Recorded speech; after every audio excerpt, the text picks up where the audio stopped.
Episode 64.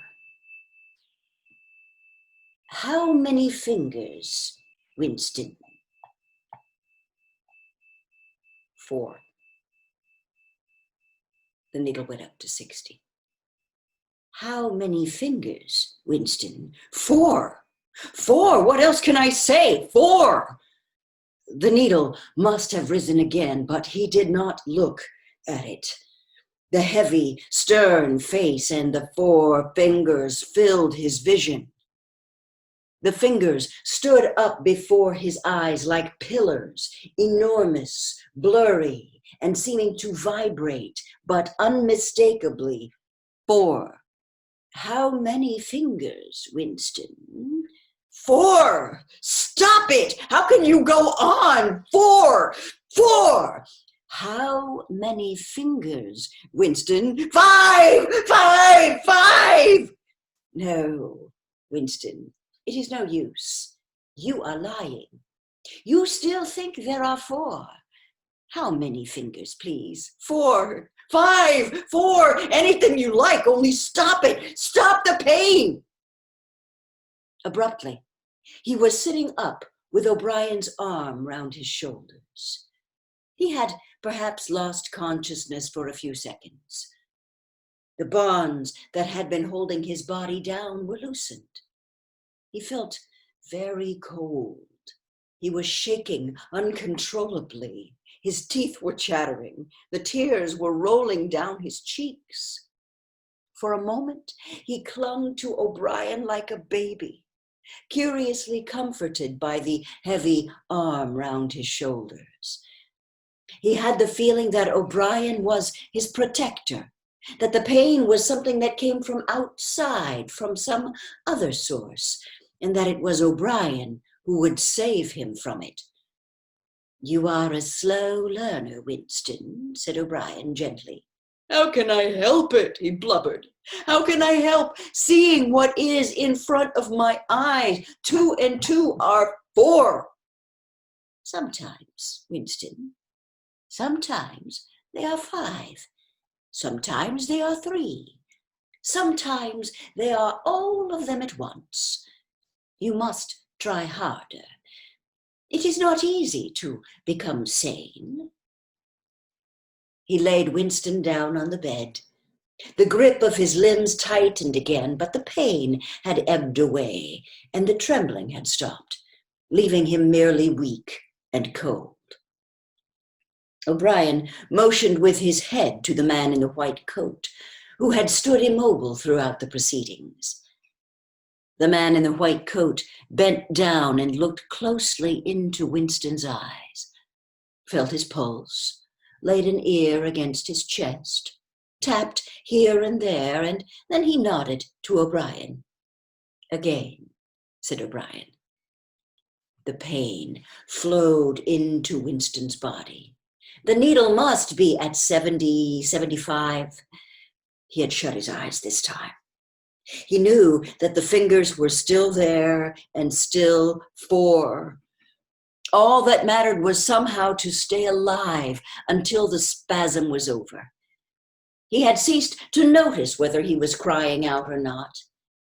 The pain lessened again. He opened his eyes. O'Brien had drawn back the lever. How many fingers, Winston? 4. I suppose there are 4. I would see 5 if I could. I am trying to see 5. Which do you wish? To persuade me that you see 5, or really to see them? Really to see them. Again, said O'Brien. Perhaps the needle was at 80, 90. Winston could not intermittently remember why the pain was happening. Behind his screwed-up eyelids, a forest of fingers seemed to be moving in a sort of dance, weaving in and out, disappearing behind one another and reappearing again. He was trying to count them, but he could not remember why. He knew only that it was impossible to count them, and that this was somehow due to the mysterious identity between 5 and 4. The pain died down again. When he opened his eyes, it was to find that he was still seeing the same thing. Innumerable fingers, like moving trees, were still streaming in either direction, crossing and recrossing. He shut his eyes again. How many fingers am I holding up, Winston? I don't know. I don't know. You can kill me if you do that again. 4, 5, 6. In all honesty, I don't know. Better, said O'Brien. A needle slid into Winston's arm. Almost in the same instant, a blissful, healing warmth spread all through his body. The pain was already half forgotten.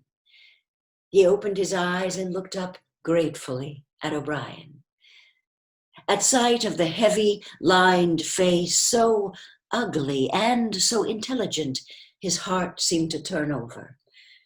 If he could have moved, he would have stretched out a hand and laid it on O'Brien's arms. He had never loved him so deeply as at this moment, and not merely because he had stopped the pain. The old feeling that at bottom it did not matter whether O'Brien was a friend or an enemy had come back. O'Brien was a person who could be talked to. Perhaps one did not want to be loved so much as to be understood. O'Brien had tortured him to the edge of lunacy, and in a little while it was certain he would send him to his death. It made no difference. In some sense, that went deeper than friendship. They were intimates. Somewhere or other, although the actual words might never be spoken, there was a place where they could meet and talk. O'Brien was looking down at him with an expression which suggested that the same thought might be in his own mind. When he spoke, it was in an easy, conversational tone. "Do you know where you are, Winston?" he said. "I don't know. I can't guess. In the Ministry of Love." "Do you know how long you have been here?" "I don't know. Days, weeks, months? I think it is months." "And why do you imagine that we bring people to this place? To make them confess?" "No, that is not the reason. Try again." "To punish them." "No," exclaimed O'Brien.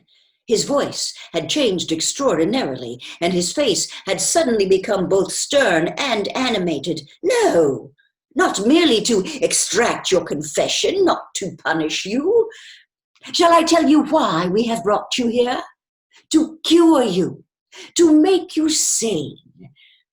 Will you understand, Winston, that no one whom we bring to this place ever leaves our hands uncured? We are not interested in those stupid crimes that you have committed. The party is not interested in the overt act. The thought is all we care about. We do not merely destroy our enemies, we change them. Do you understand what I mean by that?